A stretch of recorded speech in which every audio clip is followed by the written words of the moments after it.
guna mengantisipasi timbulnya konflik sosial selama masa pemilu, Polda Sumatera Selatan akan memantau seluruh konten yang ada di media sosial.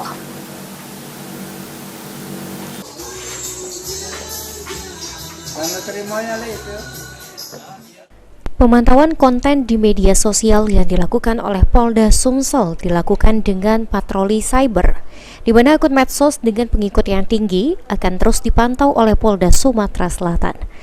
Hal ini bertujuan agar konten yang disampaikan oleh media sosial tersebut tidak berbentuk provokasi kepada masyarakat seperti dalam membahas masalah SARA.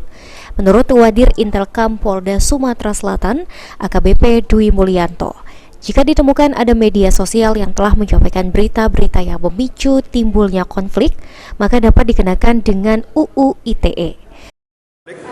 Itu dengan melaksanakan patroli cyber, di mana nanti akun-akun yang mempunyai follower yang tinggi akan kita perhatikan. Kemudian nantinya, apalagi kalau misalnya mereka memuat konten-konten yang memprovokasi masyarakat, misalnya mungkin mengangkat masalah SARA dan lain sebagainya. Itu bisa dikenakan pidana juga, Pak? Undang-undang ITE, ya. Sejauh ini, dari pengamat Polda Sumatera Selatan, dalam pelaksanaan pemilu di Sumatera Selatan masih cukup kondusif dan aman. Dan Polda berharap kondisi seperti ini terus berlangsung sampai pemilu berlangsung.